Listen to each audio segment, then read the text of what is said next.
Yeah, we're starting here. Oh, that's a good exercise. Oops, still there. Sorry. Neutral vowel. Let's do A. Yeah, let's do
Yeah, I think we're good. Are we good? Are you guys feeling good on the low end too? I didn't go very low today.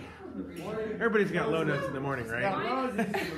Mine is written as a very part, so all the guys against 2 girls. So adjust yourself accordingly for dynamics. Oh shoot! Yeah, There's go ahead and only have two. a seat. Yeah, there's only 2. All right. Well, looks like I'm singing out though.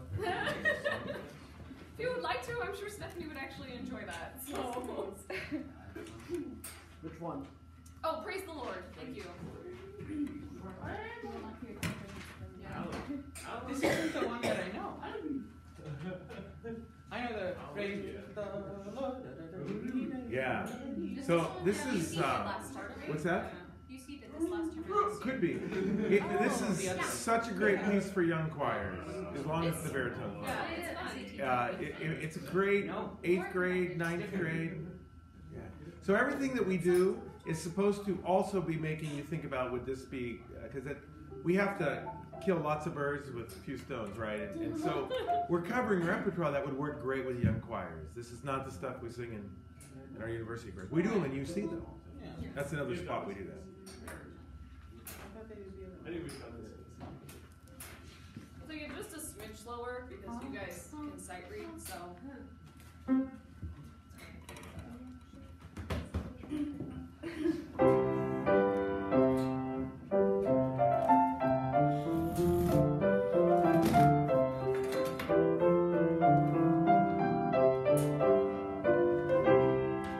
Praise the Lord, let songs of joy break forth, let songs of joy break forth. Sing hallelujah, praise His name forevermore.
1, 2, 3. Isn't that a great piece?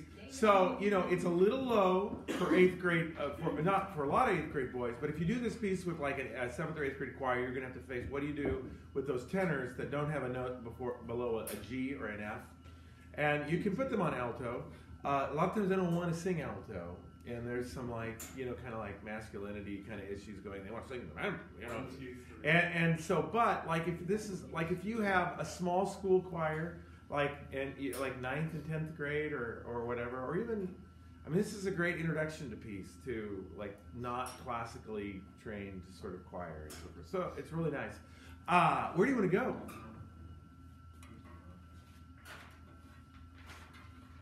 It's not the perfect one for this because we have lots of tenors and basses and yeah.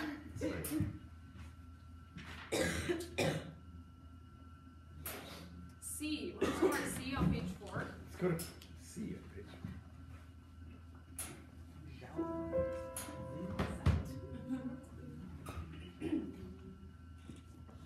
Shout, sing, let songs of joy break forth. Songs of joy break forth. Yeah, do that again. So I love the tenuto on that shout as opposed to shout, sing. That's a decay. Shout, sing, giving the full length of that. So when we think about Baroque music, one of the things that we want all of you to do by the time your next conducting round happens, or your first one, if you haven't connected yet, is to think about how you want to choreograph the piece in terms of articulation. And in this case, Hal Hobson was giving some articulations, which I think are perfectly wonderful. So the question is, how can we get our choir to not decay on shout? And so the key is to not give a decay gesture. So a decay gesture is when we go. So we don't conduct all the way through the piece. Everybody sing the shout on any note you want. I mean, either one of the notes. Here we go. 2 and shout. Do that again and shout. Now do it again. 2 T and shout.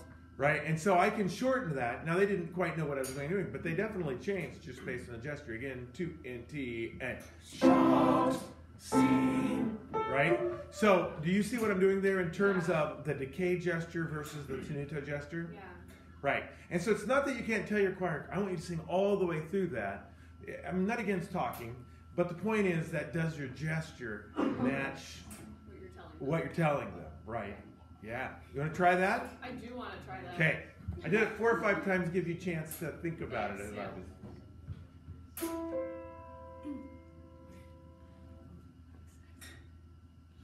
Shout, sing, let songs of joy break forth.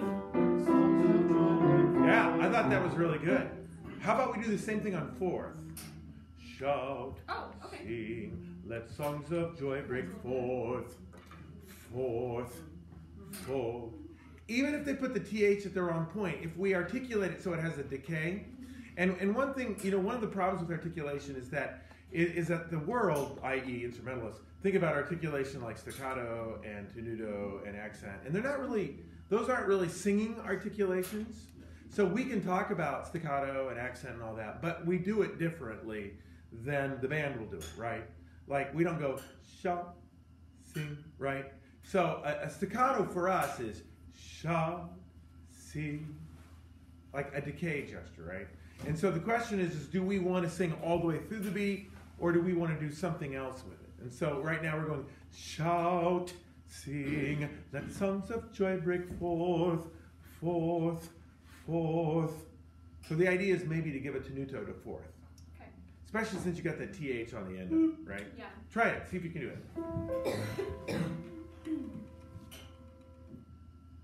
Shout, sing, let songs of joy break forth.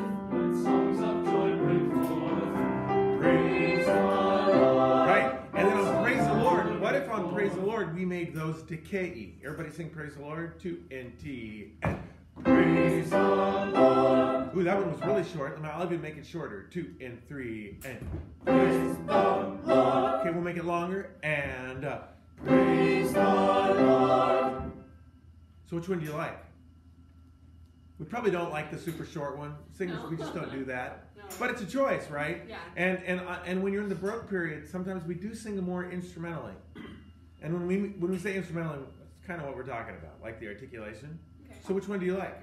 I think I liked the decay one, the first decay one, not the one that was basically staccato. Okay. So. So, and the way you do that is whether it's the opposite of in it, young, thumb, thumb, right? Okay, let's like that. Try that, and then we'll go to the next person.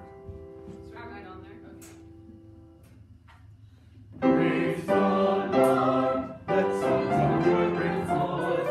Let songs of joy break forth. Sing hallelujah. Yeah, very good. So you can see where we're heading with that in going back and forth between those two ideas, right? Yeah. So that you don't just do one, you're constantly showing what you want. Yeah? Good. 1, 2, 3.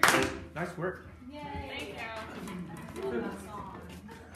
Yeah, keep that one, you know, if you take a little 2A school and you don't got a lot of boys and they don't like classical music, you know, this is kind of a good entry way into.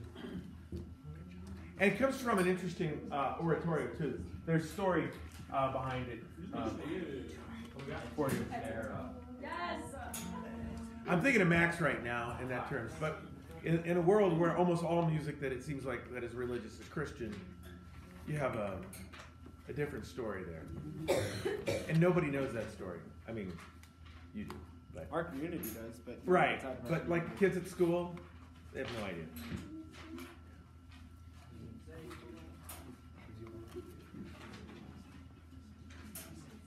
Wet wind wave.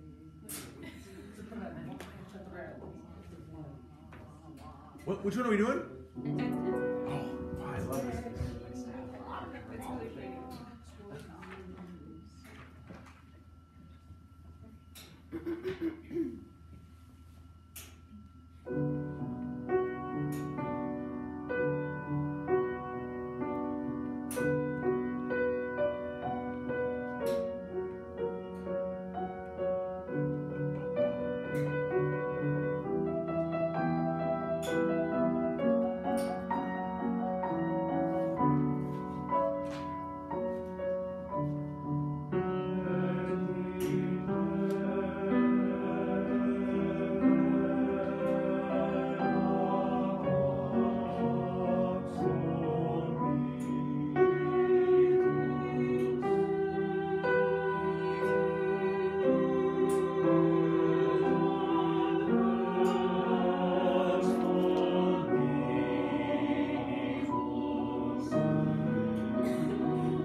1, 2, 3. Isn't that such a great piece?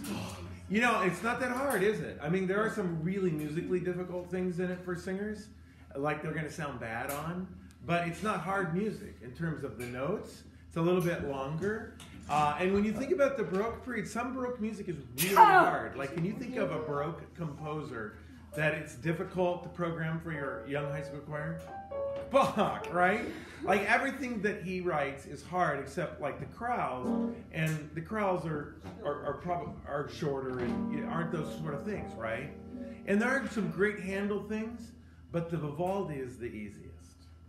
And in many ways, kind of the prettiest and most accessible and stuff. And so that those courses from the Vivaldi Gloria are like money in the bank for young high school choirs, right? So I feel like the key in this piece is how we use beat 2. Okay, everybody, right at the beginning, and so with the accompaniment. I don't even know for sure if I'll make it to where the singers start. And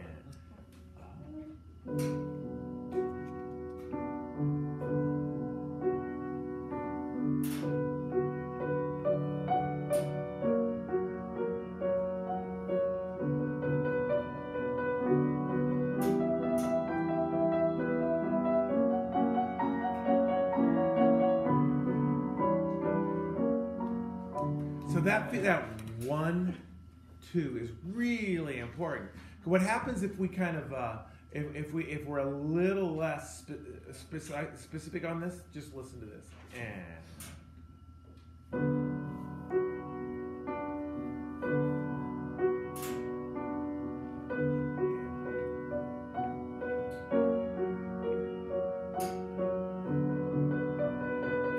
So even Bryson on the piano is going to be less accurate and less specific in terms of 1 and 2 and, right? And you can only imagine what our 9th graders do, right? So does that make sense? So take your hand and you're going to just make it like it's going to be the little hoppy one where you go 1, 2. Everybody do that and go 1, 2 again and 1, 2. And so the key is that it goes up and down. So not 1, 2. So you want to avoid the loopy gesture on a piece like this so that we can really see that. Show it to me, Stephanie. Here we go. Yeah, no playing right now. Let's just see that. Yeah. 1, 2. Yeah, but go to the right. Go 1, 2, and then up. So go away from the body on beat 2 there. And 1, 2, and then up. 1, 2, up. Yeah, 1, 2. Yeah. Try that right at the beginning. We might not make it to where we sing. That's okay. Or we might make it right to where we sing. 1, 2. 1, 2. There you go. 1, 2. Oh, it's nice. You can hear the difference in the piano. Yeah.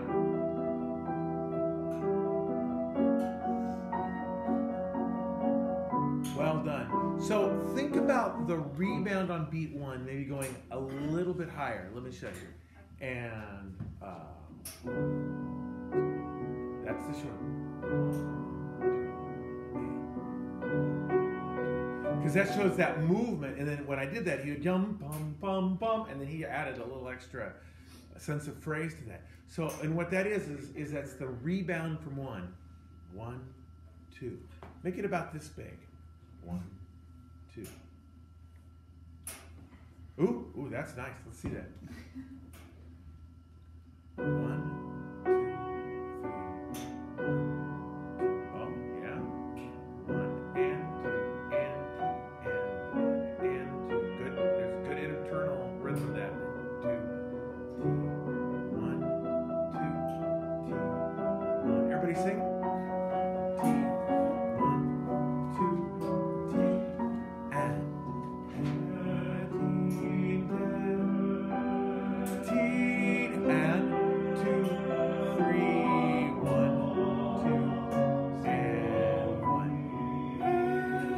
Good job. Yeah, see the phrase there? And you're not even really phrasing in their phrasing. Because the beat is phrasing. So what is the most important? Well, I mean, I've kind of been talking about it for now like 5 minutes. But what does everything happen on? We all start on 1, 2, we start on beat 2. 12. Right? So the quality of 2 is really important to this piece because that's when it.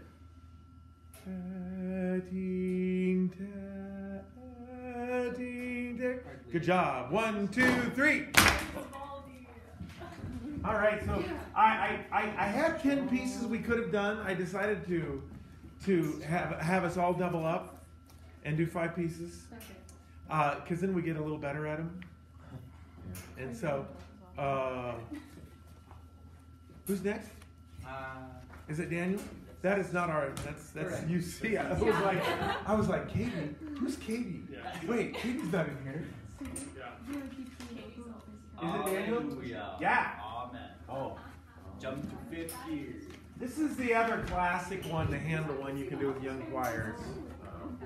I use this with bad honor choirs a lot, Bad honor choir. where they can't sing really well. It's pretty fast. Yeah. Oh. Oh.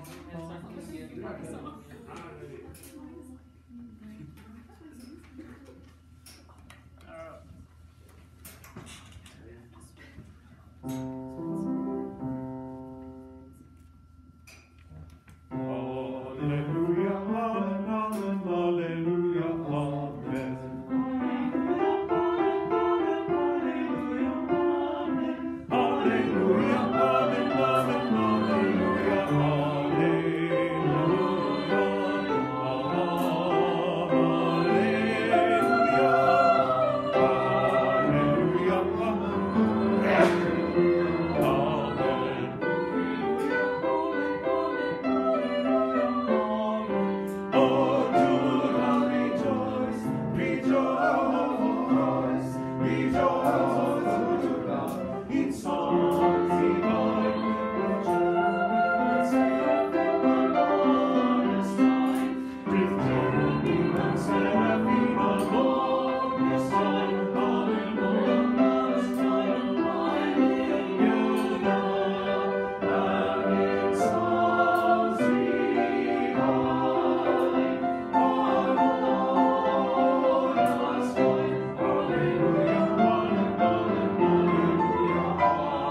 One, two, three.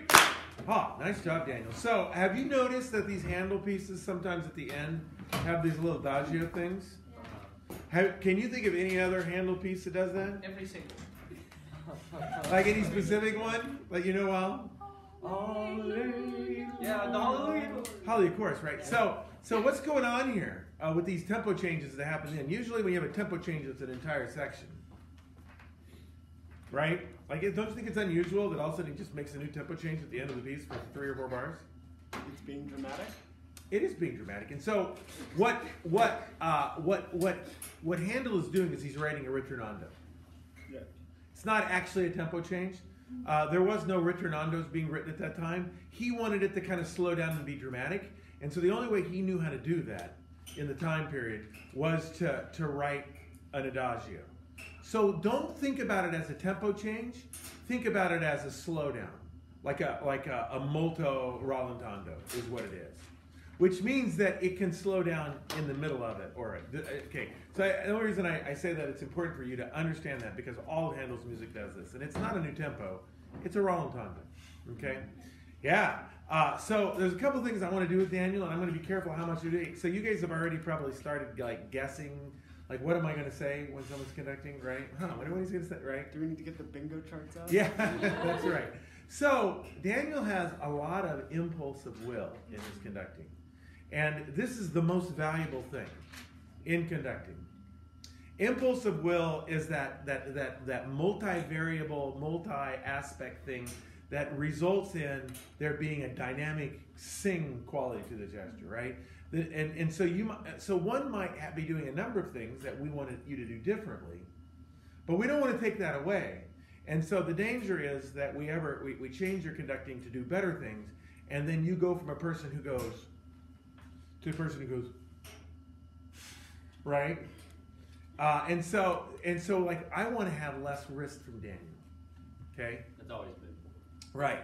But I don't want him to go, right? And so as you think about your own conducting and it's making changes, the number one thing that I want you to do right now is to have a dynamic quality of your conducting, which is what Elizabeth Green calls impulsive will. And so we've got that. And that's really, really, really great. So we're going to experiment right now. So as we work on this, I'm trying not to kill the impulsive will while we make changes, okay? Is less risk. And so I want you to think about the ictus point being here, not here. You might be thinking about ictus here, and you might be thinking about ictus here. I'm not quite sure. Yeah. But I want you to think about it right here. Everybody, but not change anything else that you're doing. So everybody go 1, 2, 3, 4 with your gesture, and 1, 2, 3, and you're just being really dynamic, but you're thinking about the beat pattern being right here, and what happens on the other side. Good job. What happens on the other side of that ictus is like a baton. Like if you were conducting like this, and you were thinking a little bit like the beat pattern being here, which isn't necessarily how you use a baton, but I'm making a point, and that there's a baton that happens after that. Actually, it's not a bad thing to think about the beat pattern happening right here when you're using a baton, and that is an extension of that. Unless you want to go like that, then now the beat pattern is here. There's no doubt that when an instrumental conductor conducts with a baton, the beat pattern is not always, the ictus is not always at the end of the stick. A lot of times it's here. And there's nothing wrong with that, because the only way that you can get at the end of the stick is for you to go like this. Yeah. And they do that all the time, so that's not unusual. But the minute they start going like this, the beat pattern goes from here to here. All right? So what I want you to do is a lot of you, to think about the beat pattern being here, and what that does is it eliminates this. Okay? So let's play with it. Here we go. Hallelujah.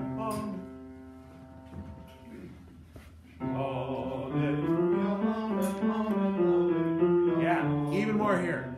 Hallelujah. Just think right there. Don't. It's an Just, arpeggio. this is just something beyond the. You know what I mean? It's just there. You're thinking hallelujah. And the key was we're trying to get you not to focus on your wrist. Just get you to not have as much wrist. Very zen, don't you think? Hallelujah, amen, amen, hallelujah, amen, amen. Hallelujah, amen, amen, hallelujah,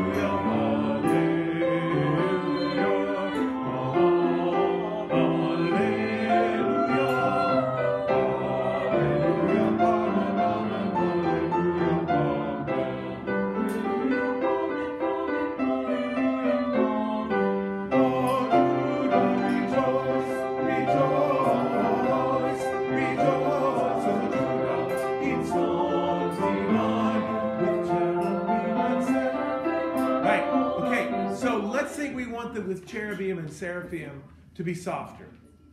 Right. I like it softer. It doesn't say softer, right? It does. Oh, does it on this one? Well, it's not Handel's indication. Sorry.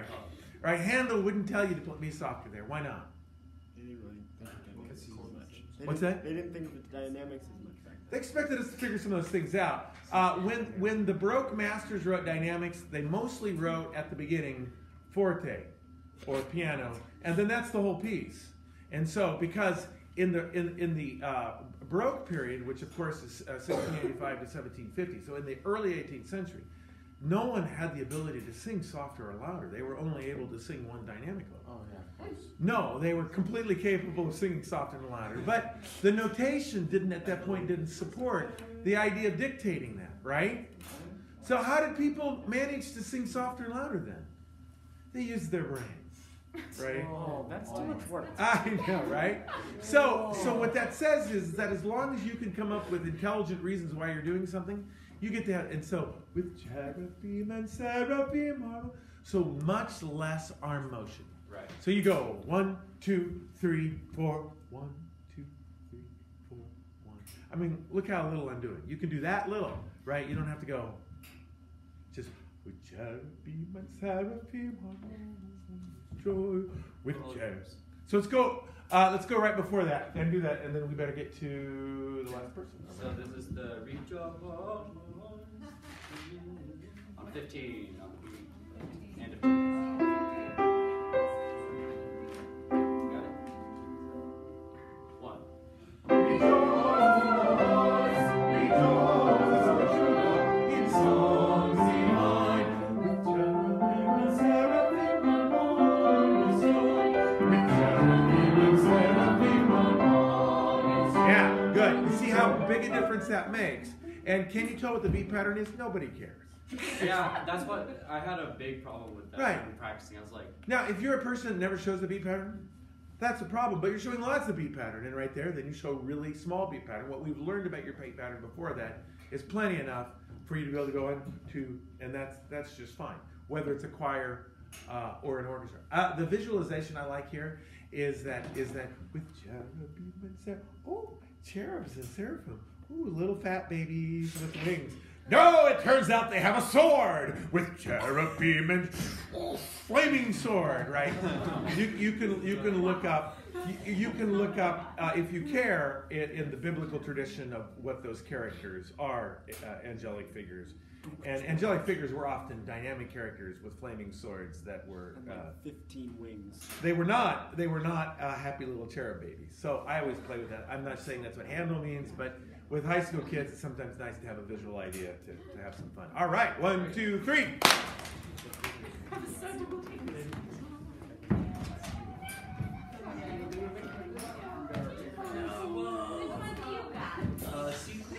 irrational. Are you in 4 or 2? I'm in 2. Okay, good. I mean, either one's fine right now. I thought 4 would be better for me, but it was in 2 too, so. I mean, honestly, when I rehearse this piece, a lot of times I rehearse it in 4, but then as soon as I get good, I go into 2. This is an odd situation. This is a conducting class. It's not a choir. So we're working on gesture, so I think being in 2 is fine. I was having trouble with 2. Do you mind if I try 4? Do 4. I would conduct it in 4 in here if I were you. But 2 is the right way to do it. That's what I'm saying. But 4 is the right way to rehearse it. So are you conducting or rehearsing? We're rehearsing. I guess we're rehearsing. Yeah.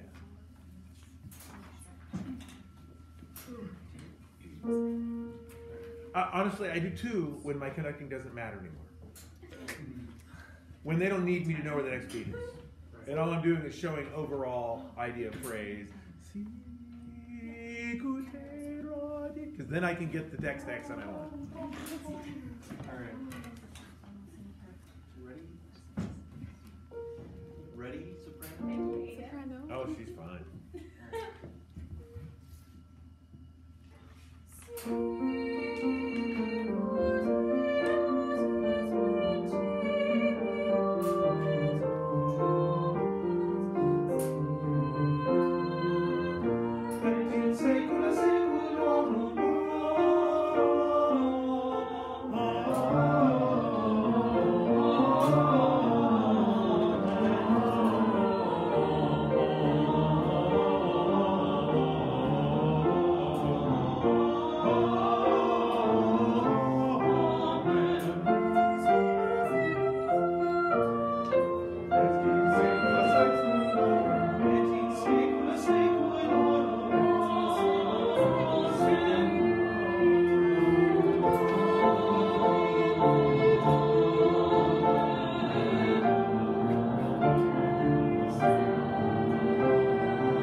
1, 2, 3. This is such a great piece, and it's one of the kind of not classic Baroque composers. I mean, actually, Durante is very much a classic Baroque composer, but it's not the Bach and Handel or maybe Vivaldi that we normally have. And so the great thing about this is it's a really great fugue, right? I mean, it has those fugal things, and it's not really hard like some fugues can be. It's a pretty simple fugue. Everyone gets to sing it. And so when you're choreographing this piece, you've got several different ideas for us to work on, right? So everyone sing for me, Si Cutere. Let's not sing the soprano one. When do the altos come in? The bottom, Yeah. page 91. Bottom of page That's your 2. 204. Si Cutere. Oh, with that part, yeah, okay. Yeah, I'm looking for the reason is because I want everyone to sing it, and I want a vocal range that everyone will be comfortable in, as opposed to the soprano. Here we go. Sing for me, and 1 and. Si cuterat in principio et nunc et semper. So I'm interested in that not being decayed. I'm interested in most being legato. I'm looking for Si cuterat in principio, hence the 2. Si, ti, ti. That's why 2 is great, but you can do it.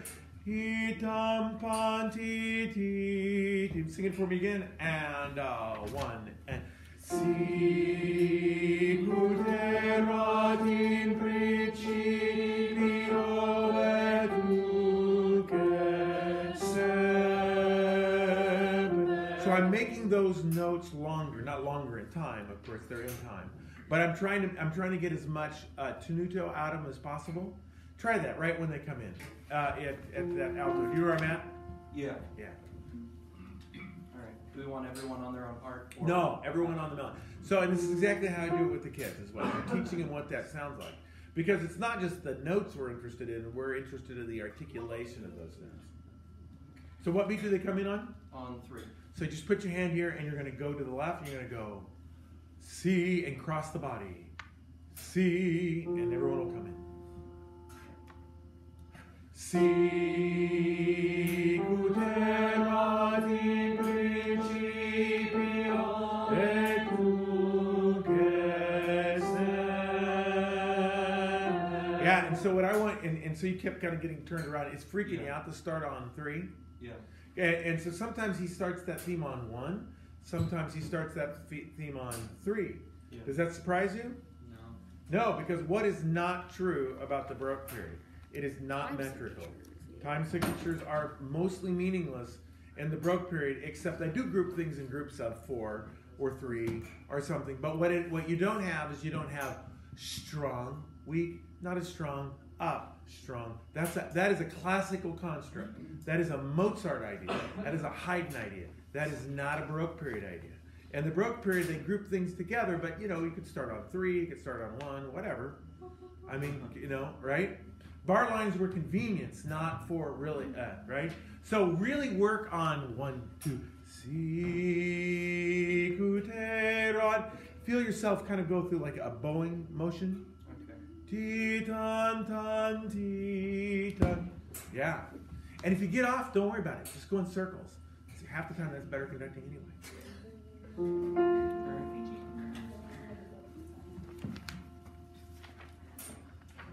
Okay. So go to the left, cross body, si cuterat, whatever it is. Sorry. Si cuterat in like a bow to there you go. Yeah, much better. And just for one time, how much time do I have? I only have a couple minutes. So just pretend you're a violinist right now, but don't up here. And si cuterat, just bow it back and forth. 1, 2, 3, 4, 1, 2, but on a fiddle style rather than under your neck. And si cuterat in principio et nunc et semper. That's right. So now all you have to do is take what we learned from that. Like what I would suggest is practice that and then start to put it in the beat pattern. 1, 2, 3, 4. 1, 2, 3, 4. Right? And then you've got that, and then atin secula seculum, atin secula seculum, atin secula seculum. Then that's going to be completely different. But we're out of time today. Good job, Jack. 1, 2, 3. All right. So I did not get the doodle pull up yet, but I'm feeling good about today. All right. So I'll be looking for that. I'll have some times in there, and the way it will work is the doodle pull I only want you to sign up for one time. And try to check your schedule and make sure it fits in your life. Okay.